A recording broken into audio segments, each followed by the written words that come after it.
What's up, guys? Kendall Roosing back on the mic here with Kelsey Carter. Welcome and back. We got some action going. Woo!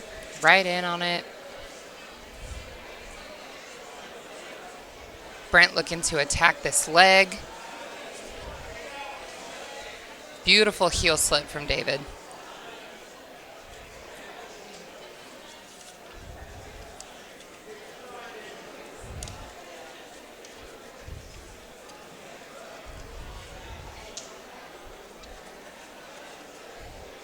We've seen a lot of two-on-one wrist control today from the bottom, and I think it's rising in popularity for a reason.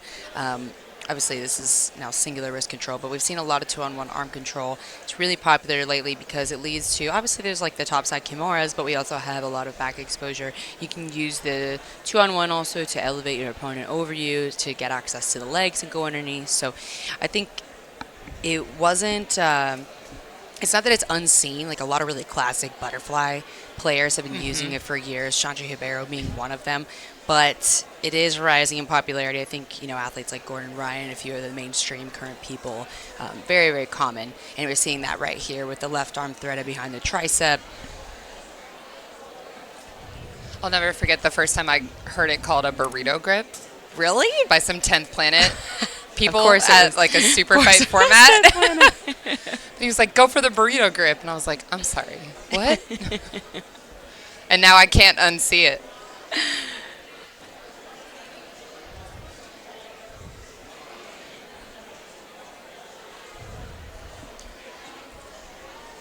David looking to weave this right arm in, start trying to set up a pass attempt.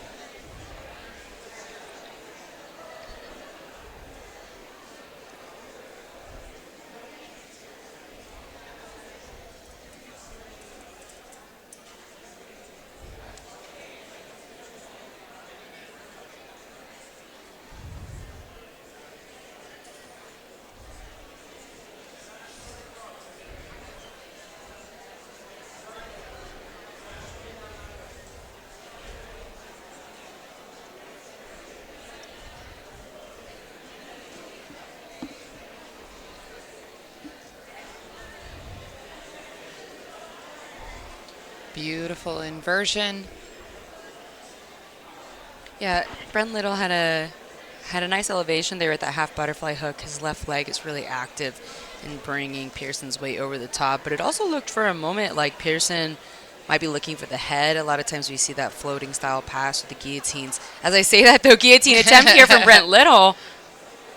Had a look at the bite of the head for a moment there, but Pearson doing a great job kind of keeping his hips back and staying out of danger.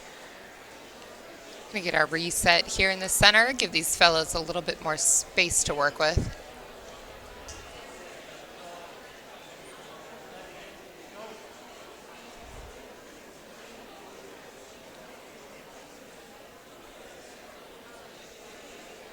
Brent does a great job of monitoring the distance control with his left leg because he switches between the knee shield and the armpit and the half butterfly. And we see that with really great guard players. They'll switch between pushing you away with the knee shield and then pulling you in with the half butterfly hook if his left foot were to go inside the thigh. And then at the same time, he's looking at that two-on-one control on the far side. So it's an excellent way to control both sides of the body simultaneously because his arms are controlling Pearson's left side, but his legs are controlling Pearson's right side. So this creates quite a dilemma for the top player because it's not really safe to go left or right, and you feel quite immobilized. And then, of course, we always have the constant threat of the neck as well. We just saw Little put his left hand under the chin, kind of threaten that guillotine there. So, again, creates a very difficult position for the passing.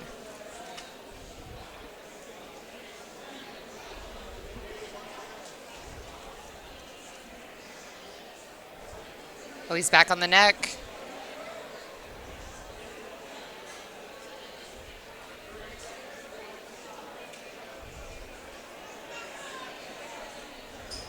And obviously leading with the head in no-gi is a little different from the gi, right? Like gi, you're opening yourself up to loop chokes, cross collars, those kind of shenanigans. Here you have to be wary of that guillotine. Yeah, it's really tricky because if you are a smash passer, which I don't know Pearson's game super well, but it looks like that's, his style of passing. You can see him, he just cleared his left knee into the hip pocket, and he looks to be closing. He's trying to close into a really good smashing half guard, but of course, Little had a really great defense and distance control there to defend. But when you are a heavy smash passer like this, oftentimes the defense for the bottom person is to consistently attack the head because it kind of forces you to pull back and back out of position. And so even if you're not being finished, you are not moving closer towards your goal of passing, and it takes you off your path. It also is a lot of energy being expended. See a little bit of a change in approach there. Pearson tried points. to yeah. Oh, yes, we are into points now, so we might see Pearson get a little bit more aggressive on the pass. Saw him almost clear that bottom side leg, though, and close in on the hips, but Little again with that. Now he has a double butterfly instead of the half butterfly, but again, he switches back out. This is definitely his primary position. You can tell wants to be in that knee shield / half butterfly guard. And he's using it so beautifully. Great distance control. Pearson definitely picking up the pace now. I think we've seen a shift in his insistence to pass. And I will say that while we talked a lot about Little's guard retention and his control, Pearson's also shut down pretty much every attack that Little has had for him. He had that looked at an overhead sweep earlier, but that's really the most movement we've seen. And now we see him settle into probably one of his preferred passing positions here, really heavy and half guard. He has his left knee pinched in the hip. He's trying to use his left hand to create an underhook or maybe a body lock, or go around the head. But beautiful hip switch there from Little to create distance off out of that pressure and also into the legs. Needs to pull that leg in a little closer. Oh, he almost looked for a moment like he had locked across Ashi position, but he wasn't quite locked over the knee line. He lost it. And now we find Pearson here in a dominant position. He has the head and arm controlled together. Can't quite see the grip, but obviously this can lead to guillotine, stars, anacondas, depending on which way you're going to turn and lock your arms. But you can also just use it to pass, of course. No, he's over the top. He hasn't had an arm guillotine locked. Tried to use that butterfly hook to come up on top as well, but we are back in this position.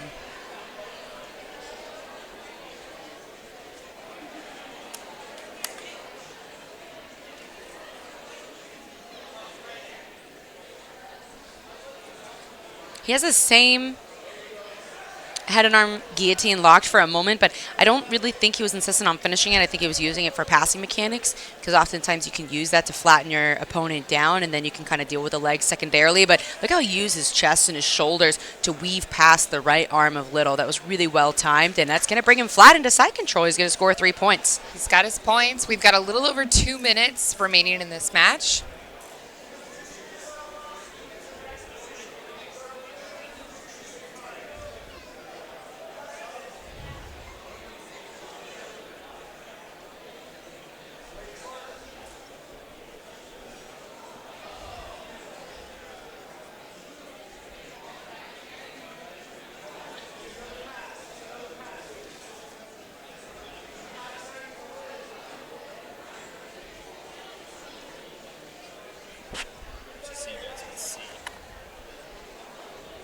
Yo.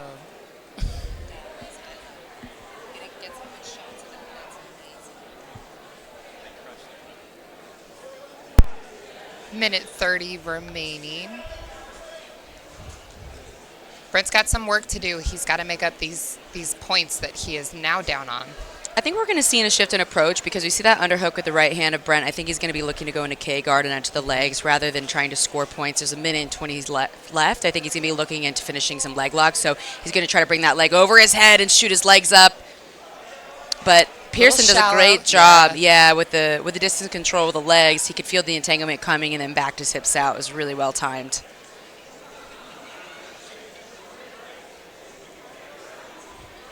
He's got that chin strap grip underneath.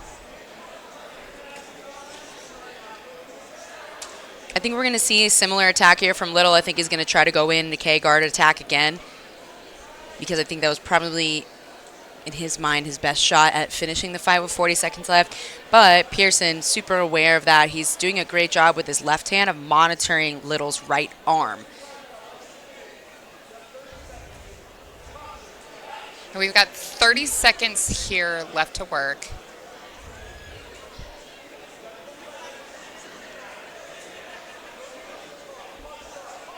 Brent looking for a triangle. Oh, last minute attempt there. He's got some ground to cover. Yeah, 10 seconds left. I think it's safe to say this match is going to be a 3-point victory, although, as I said, that was a little bit, it almost looked like a false sweep attempt there. But now we also have a head and arm connection in the last dying seconds. Beautiful choke attempt here at the end.